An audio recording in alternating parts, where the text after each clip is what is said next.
Assalamualaikum warahmatullahi wabarakatuh.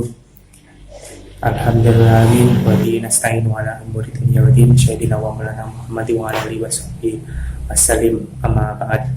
Perkenalkan, saya Rekyanto Nugroho, program studi Ekonomi Syariah, Fakultas Ekonomi dan Bisnis Islam, Institut Agama Islam Negeri Salatiga. Perkenalkan, saya di sini akan sedikit menyampaikan materi mengenai sejarah perdagangan internasional Islam. Nah, perdagangan ini secara umum yaitu merupakan kegiatan jual beli barang atau jasa. Nah, sedangkan berarti perdagangan internasional merupakan kegiatan jual beli antar negara atau yang biasa kita kenal sebagai ekspor dan impor. Nah, perdagangan internasional dalam Islam itu juga bisa dikatakan sebagai kegiatan jual beli antara negara penjual dan negara pembeli, di mana kegiatan jual beli ini termasuk adalah muamalah, dan muamalah dalam Islam itu diperbolehkan. Perdagangan internasional sendiri sejak zaman dahulu sudah dilakukan. Pada zaman Rasul Muhammad SAW, beliau membawa dagangan Khadijah ke negeri Syam.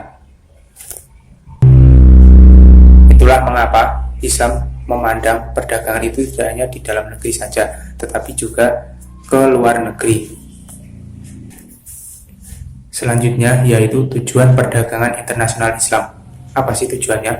Yaitu ada beberapa. Yang pertama, menjaga dan mendukung kepentingan ekonomi masyarakat dengan memprioritaskan pemenuhan kebutuhan.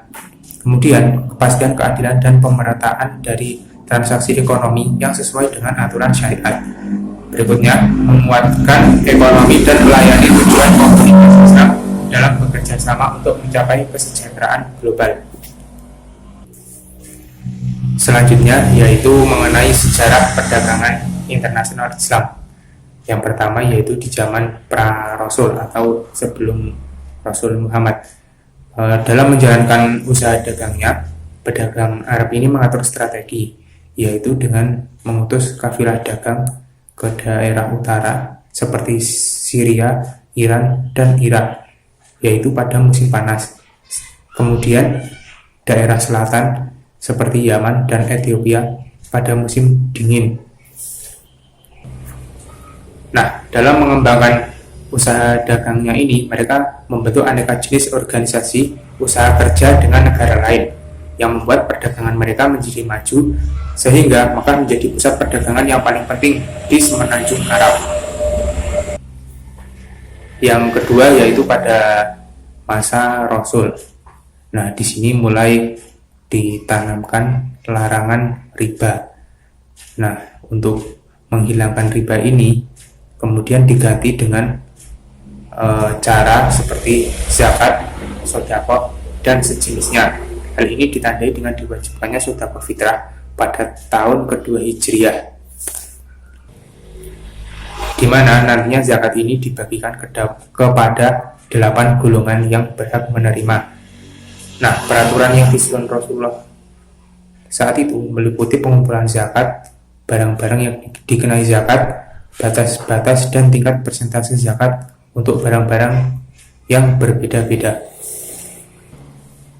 Selanjutnya kita masuk ke perdagangan Islam di Asia Tenggara.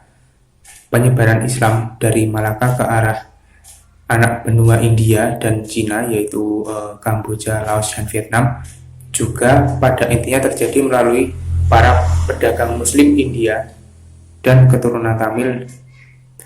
Di Aceh, di utara Sumatera juga terdapat seorang bernama Jahan Shah yang aslinya India dan duduk di pemerintahan serta melakukan penyebaran Islam di wilayah ini.